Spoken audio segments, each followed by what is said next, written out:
मराठा आरक्षणासाठी मनोज जरांगे पाटील आंतरवाली सराटीमधून मुंबईकडे कूच करत आहेत। त्यांच्याबरोबर मोठ्या संख्येने मराठा आंदोलक देखील सहभागी होणार आहेत, मुंबईकडे कूच करणार आहेत।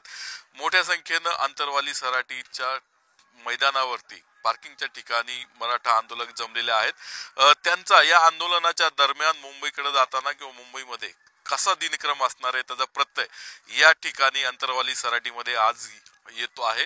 सकाळच्या चहानंतर आता हे सर्व मराठा आंदोलक नाश्त्याच्या तयारीला लागलेले आहेत। काही ठिकाणी पोहे बनवण्याची तयारी सुरू आहे, तर काही ठिकाणी खिचडी बनवली जाते, तर काही ठिकाणी इतर पदार्थ बनवले जात आहेत। आणि असाच दिनक्रम हा आंदोलनाचा लढा जोपर्यंत चालू असेल तोपर्यंत या आंदोलकांचा असणार आहे।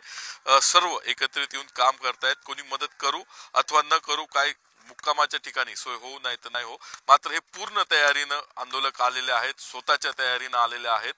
आणि अशाच पद्धतीनं काहीचा दिनक्रम त्यांचा पुढील काही दिवस असणार आहे, मुंबई मध्ये पोहोचेपर्यंत असणार आहे। आणि हे आंदोलन अशा पद्धतीने चाललं। आपण हा जे आंदोलक पाहतोय ते परभणी जिल्ह्यातून आलेले आहेत, जिंतूर तालुक्यामधून आलेले आहेत। या काय तुमच्या गावाचं नाव आहे? आमच्या गावाचं नाव वस्सा, तालुका जिंतूर, जिल्हा परभणी। आणि तुम्ही किती लोक आलेले आहेत त्या गावामध्ये? गावातून सगळे 100 ते 150 युवक आलेले आहेत। आम्ही या टेम्पो मध्ये 40 जण आहेत। परभणी जिल्ह्यातल्या वसा गावातून आलेले आहेत। एकाच गावातून जवळपास 150 आंदोलक जरांगे पाटील यांना साथ देण्यासाठी आलेले आहेत आणि पूर्ण तयारीने आलेले आहेत। आणि त्यांचा पुढील काही दिवस कसा दिनक्रम असणार आहे, हे आंदोलक कसं मुंबईकडे कूच करणार आहे याचा प्रत्यय या ठिकाणी आपण पाहू शकतो।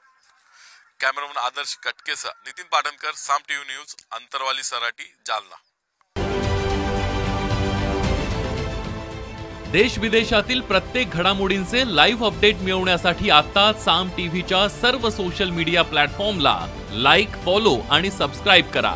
तसंच सर्व नोटिफिकेशनसाठी बेल आयकॉन प्रेस करायला विसरू नका।